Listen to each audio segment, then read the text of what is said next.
The neighborhood had always been quiet in winter, the kind of quiet that came with early sunsets and streets softened by fresh snow. I'd lived there long enough to know the rhythms. Plows came through once or twice after a storm, kids built lopsided snowmen, and by morning everything looked clean and orderly again. That's why, when I woke up after the season's first heavy snowfall and saw a massive mound of snow dumped squarely along the edge of my property, I assumed it was a mistake. The pile was taller than my mailbox, packed tight with dirty ice and road salt, and stretched nearly the entire length of my frontage. I stood there in boots and a jacket, breath fogging the air, staring at it like it might explain itself if I waited long enough. It didn't. The driveway was half blocked, my hedges were buried, and the neat boundary between my land and the street had vanished under a frozen wall that clearly didn't belong to me. I called the HOA office that morning, expecting an apology and a promise to have it moved. Instead, I got a bored voice and a rehearsed answer. The snow, I was told, had to go somewhere, and my property happened to be the most practical location. When I reminded them it was my land, not a common area, the tone shifted. The woman on the line sighed and said it was temporary, just until the snow melted, and that I shouldn't make a big deal out of something so minor. I tried to explain that the pile wasn't just unsightly, it was blocking access, damaging landscaping, and already freezing into solid ice. She cut me off and told me winter maintenance decisions were handled by the board and their contractors. Before I could respond, the call ended. I stood there with my phone in my hand, listening to the deadline, feeling that first flicker of irritation turn into something heavier. Over the next few days, the temperature dropped, and the snow pile hardened into a gray, jagged mass. Plow trucks passed by without a second glance, pushing new snow directly onto the same spot, growing the pile wider and taller. Each pass erased more of my lawn and pushed closer to my driveway. When I emailed the HOA again, this time with photos, I received a short reply reminding me to keep my property clear and well-maintained to avoid violations. The irony would have been funny if it hadn't been so blatant. I started noticing small details I'd ignored before. The way the plow drivers never hesitated as they angled their blades toward my yard, the way the pile was shaped deliberately, as if this had been planned long before the first flake fell. This wasn't a one-time mistake. It was a system. By the end of that first week, I stopped asking when the snow would be moved and started asking why my property had been chosen at all. I walked the line where my land met the street, brushing snow away until I found the old survey marker I remembered from years ago, still exactly where it had always been. The pile sat well past it. That night, as another storm warning flashed across my phone, I opened my laptop and began searching through HOA documents, maintenance notes, and archived emails I'd never bothered to read before. Buried in a routine winter operations file, I found a single line that made my stomach drop. It wasn't an accident. It was policy. And once I realized they'd been planning this all along, every snowfall started to feel a lot less like weather, and a lot more like a message. By mid-January, the snow stopped feeling like a seasonal inconvenience and started feeling deliberate. Every storm followed the same routine. The plows arrived before dawn, engines growling low, blades angled just enough to funnel everything toward my side of the street. I watched from the window one morning as a truck slowed in front of my house, adjusted its line, and pushed a fresh wave of snow directly onto the frozen mass already there. The pile had grown into a dense ridge of ice and gravel, streaked with sand and bits of asphalt, tall enough to block my view of passing cars. My mailbox disappeared first. Then the bottom half of my fence. The driveway narrowed until backing out required inching forward blind, hoping no one was coming. Neighbors slowed as they passed, their faces a mix of sympathy and relief that it wasn't happening to them. No one said anything out loud, but everyone noticed. I emailed the HOA again, attaching timestamps, photos, and a simple request: stop dumping snow on my property. The response came faster this time, and colder. They claimed the snow accumulation was a result of natural displacement during municipal plowing, and insisted they had no control over where it landed. 2 days later, a violation notice appeared on my door. According to the HOA, my yard was unmaintained, the snow pile was a safety hazard, and I had 10 days to resolve it or face fines. I read the notice twice, then a third time, feeling the anger settle in. They were dumping the snow, blaming me for it, and now threatening penalties for not fixing a problem they created. When I called to challenge the notice, the HOA representative reminded me, politely, almost cheerfully, that fines could escalate quickly and that cooperation would make things easier for everyone. That's when the pattern became impossible to ignore.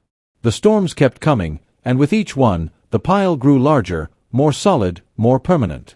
I stopped trying to remove it myself. It was too heavy, too frozen, and frankly, it shouldn't have been my responsibility. One evening, a neighbor from across the street knocked on my door. He spoke quietly, glancing over his shoulder as if the HOA might be listening. He told me the board had discussed my property in a meeting weeks earlier, calling it the least disruptive option for snow storage. They knew exactly where the property line was. They'd chosen it because I lived alone, kept to myself, and hadn't caused trouble before. As he left, he added one more thing that stuck with me. The plow company had been given specific instructions. The next morning, I went back outside and started clearing away snow near the edge of the pile, not to move it, but to see what lay beneath. As the ice cracked and fell away, I uncovered the metal survey stake again, bent slightly, but unmistakable. The snow wall extended several feet past it, fully on my land. That afternoon, another email arrived from the HOA, warning me not to interfere with winter maintenance operations. I stared at the screen, then out the window at the frozen wall they'd built on my property. The forecast showed another major storm approaching, the biggest one yet.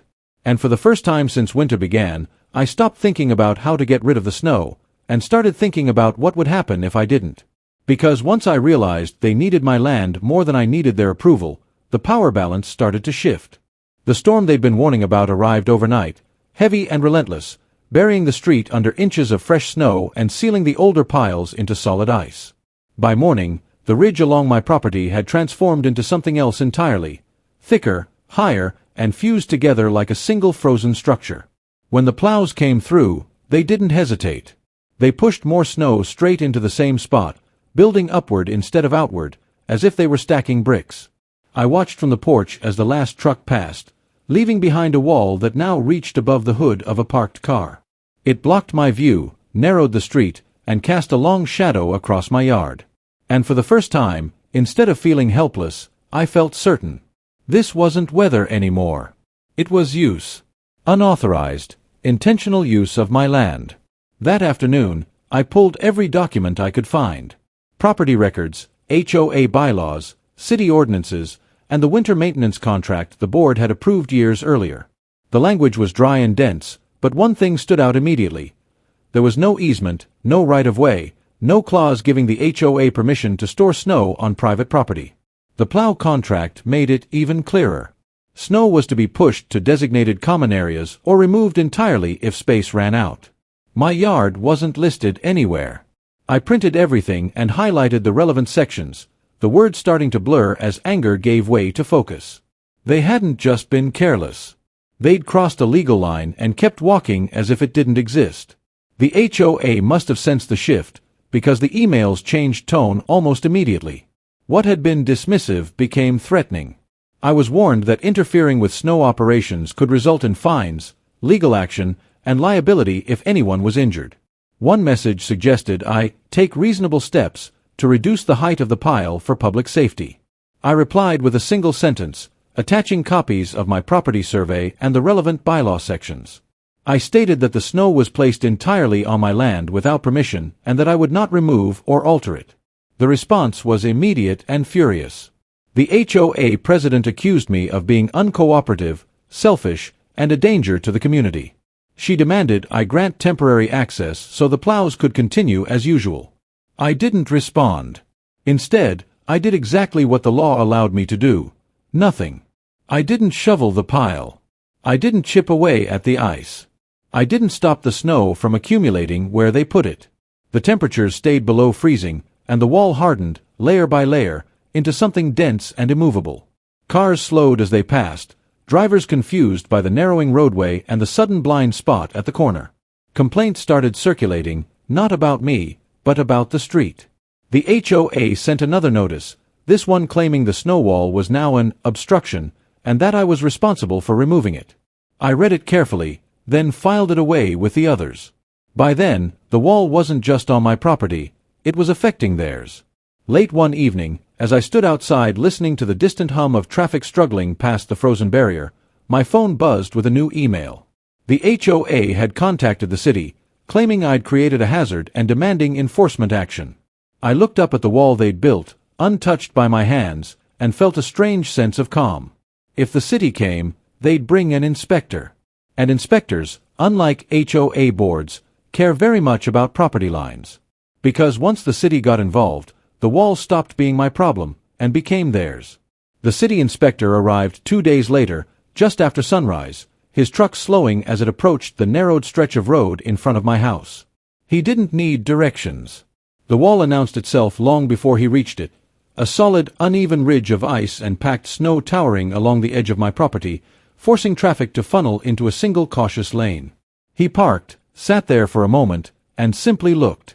I watched from the porch as he scanned the street, the pile, the way the plow marks angled unmistakably toward my yard. When he finally stepped out, he didn't reach for a clipboard or camera right away. He walked the line slowly, boots crunching over salt and ice, stopping where the snow crossed onto my land. He nodded once, as if confirming something he already suspected.